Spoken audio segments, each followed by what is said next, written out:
city of Damascus, which ended in incentives for you today.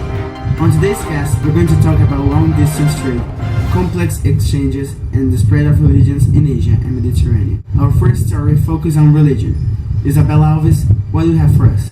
Hi Andrew, I'm here about Gaza, India, the region where Hinduism first started.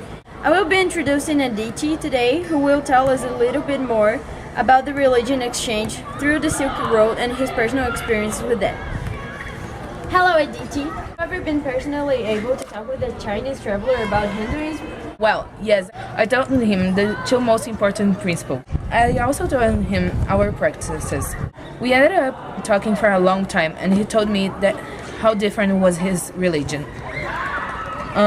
About 1 year later, he came back, and we started talking, and he told me that sharing his ideas, the ideas of my religion with the people from his village. And he told me that a lot of people like it, and then they traveled with him to India to learn more about Hinduism. Wow, thank you for sharing.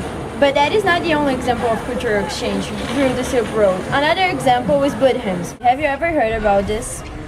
Well, when I was selling my spices, a Chinese man mentioned that back in his home village, he had a cousin that came from Chang'an, and he said certain people were talking about Buddhism and Indian people were preaching it.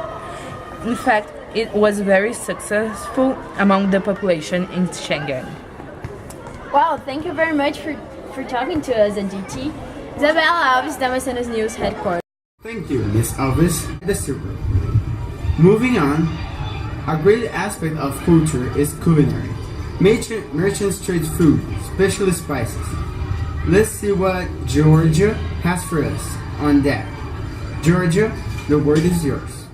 Thanks, Andrew. So we are here in Murr with Isaac, and we are going to talk with them about the new kinds of food that have recently been present to their culture by Indians. Spices such as pepper have come to them. So Isaac, has pepper made a difference in your life? What do you most use it for, and why it is so useful? Do you also resell it? Tell us about it, and how was the process of it getting to you? So yes, pepper has made a difference in my life because I could resell it for the Romans and they would give me a lot of profit. In the fact that one day I sold a lot of pepper to them and they give 5 times more profit for me, so this helped my economic life. And especially the Roman Empire, they sell also to the other people and they help me in my life. So now we know that new kinds of food are being discovered in places especially like India and spreading really fast to other countries. Andrew, this is all I have. Now the scene is yours. Another nice piece of news coming from Islam. Our next story will be live in the studio. Not only food, but something even more influential on development and exchange of new technologies and ideas between the different cultures.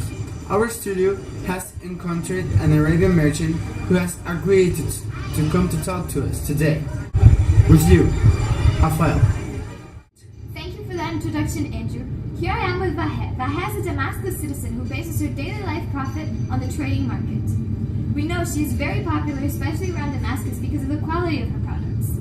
She once encountered a Chinese man who shared his silkworm secrets to create one of the best silks of Asia. Let's start then. Vahe, can you tell us a little bit of more details about this story with you and this Chinese merchant? Well, as I said, the secret would be kept in their families or villages only. But he told me the secret was gossiped to the Koreans and now, recently, it has reached India already.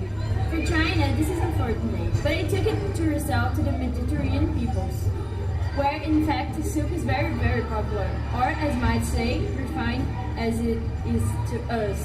Only aristocrats of their empire wear clothes made of silk.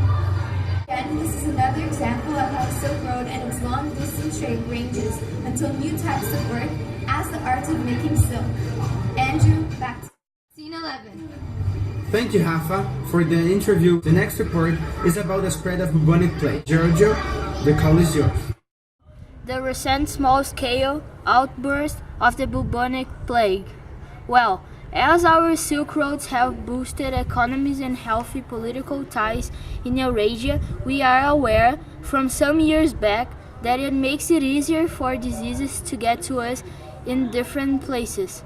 We can see that from the people's reaction that the market and trading centers aren't even so busy today. Apparently and unfortunately, these things still happen in our world too. Again, with you, Andrew. Unfortunately, this of our epidemics. And that is our final story for today in the importance of the Silk Road. In today's cast, we saw the long-distance trade of complex and the complex exchange of the Silk Road between the diverse kingdoms. Thanks for the audition and have a good night.